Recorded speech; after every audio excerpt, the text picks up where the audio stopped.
మరొకసారి సమకూర్చబడిన పరిశుద్ధ దేవుని జనాంగమైన మీ అందరికీ నా హృదయపూర్వకమైన ప్రేమ వందన తెలియజేస్తూ, క్రీస్తు ప్రేమలో మీరందరూ క్షేమమని తలుస్తున్నాను. అందును బట్టి నేను ప్రభుని స్తుతిస్తూ ఆరాధిస్తూ మహిమపరుస్తున్నాను. ఈరోజు ఏ మాటలు మీ ఎదుట ఉంచాలని నేను ప్రభుని అడిగినప్పుడు ప్రభు నాకు ఒక ఉన్నతమైన సందేశాన్ని ప్రభు ఇచ్చారు. ఆ లేఖనాన్ని మీతో పంచుకోవాలని ఆశపడుతున్నాను. ఈనాటి ధ్యానం కొరకు దినవృత్తాంతముల 2వ గ్రంథం, దినవృత్తాంతముల 2వ పుస్తకం 23వ అధ్యాయం 4-5 వచనాలు అందరం కలిసి చదువుకుందాం. 4-5 వచనాలు అందరం కలిసి చదువుకుందాం. కాబట్టి మీరు చేయవలసినదేమనగా, మీలో యాజకులైన వారేమి లేవీలైన వారేమి విశ్రాంతి దినమున లోపల ప్రవేశించేవారు 3 భాగములై, ఒక భాగము ద్వారపాలకులుగా ఉండవలెను, ఒక భాగం రాజనగర్ నొద్ద ఉండవలెను, ఒక భాగం పునాది గుమ్మము నొద్ద ఉండవలెను. జనులందరూ యెహోవా మందిరపు ఆవరణములో ఉండవలెను. దేవుని పరిశుద్ధ ఘనమైన నామమునకు స్తోత్రము, ఘనత, మహిమ, ప్రభావాలు చెల్లును కాక.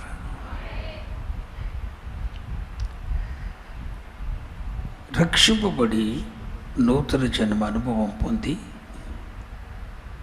రక్షణార్థమైన బాప్తిసం పొందినటువంటి వారు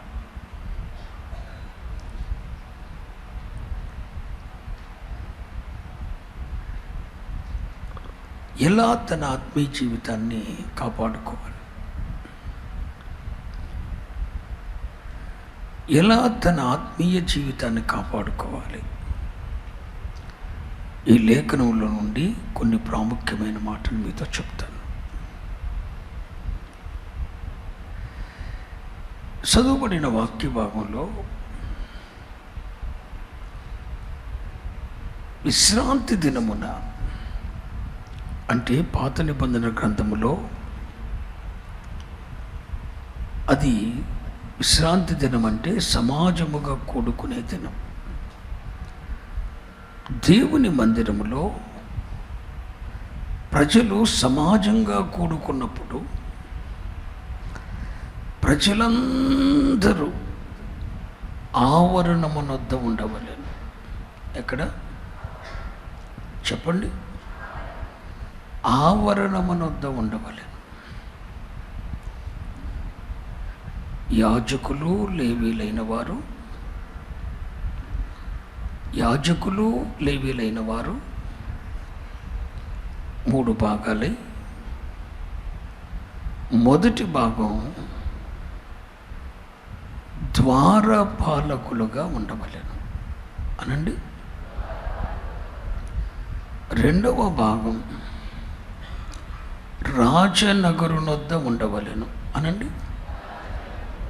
ఎక్కడ? 3వ భాగం పునాది గుమ్మమునొద్ద ఉండవలెను. చెప్పండి. ప్రజలు ఎక్కడ ఉండాలి? చెప్పాలి. ప్రజలందరూ ఆవరణమునొద్ద ఉండాలి. వారిలో యాజకులైన వారు లేవీలైన వారు 3 భాగాలై 3 భాగాల యొద్ద ఉండాలి. ఎక్కడ? మనలను దేవుడు ప్రజలనుగా చేశాడా, యాజకులనుగా చేశాడు? మొదటి పేతురు పత్రిక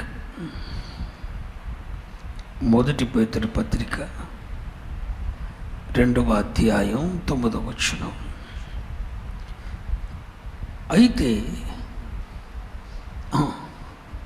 మీరు చీకటిలో నుండి ఆశ్చర్యకరమైన తన వెలుగులోనికి మిమ్మల్ని పిలిచిన వాని గుణాతిశయములను ప్రచురము చేయు నిమిత్తము ఏర్పరచబడిన వంశమును, రాజులైన యాజక సమూహమును, పరిశుద్ధ జనమును, దేవుని సొత్తైన మనలను దేవుడు రాజులైన యాజక సమూహంగా చేశాడు. ఇప్పుడు క్రొత్త నిబంధన సంఘం ఎవరంటే రాజులైన, చెప్పండి, యాజక సమూహం. ఇప్పుడు రక్షింపబడి నూతన జన్మ అనుభవం పొంది మారు మనసు పొందిన మనమందరం ఎవరై ఉన్నాం? దేవుని గుణాతిశయములను ప్రచురము చేయు నిమిత్తమై ఏర్పరచబడిన యాజక సమూహమై. మరలా చెప్తున్నా, దేవుని గుణాతిశయములను ప్రచురము చేయు నిమిత్తము మనము ఏర్పరచబడిన రాజులైన యాజక సమూహం. ఇప్పుడు మనలను క్రొత్త నిబంధన సంఘాన్ని దేవుడు నిన్ను నన్ను కూడా యాజక సమూహంగా చేశాడు. ఎవరిని? అందరూ చెప్పాలి. మరి మనం ఎక్కడుండాలి? ఆవరణములో ఉండాలా?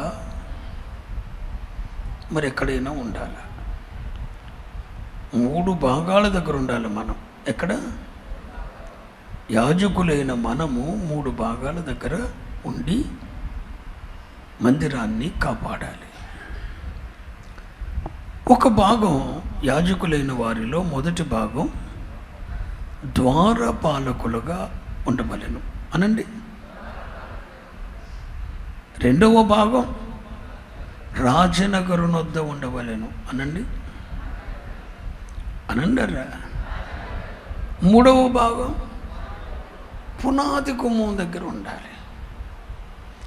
అంటే యాజకులు 3 భాగాల దగ్గర ఉండాలి.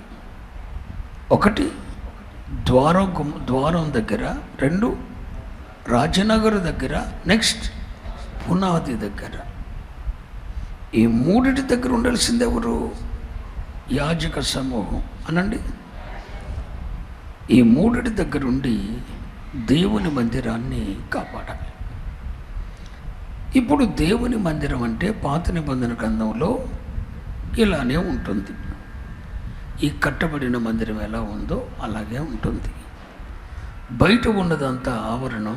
మీరు కూర్చున్నది పరిశుద్ధ స్థలం, నేను కూర్చున్నది అతి పరిశుద్ధ స్థలం.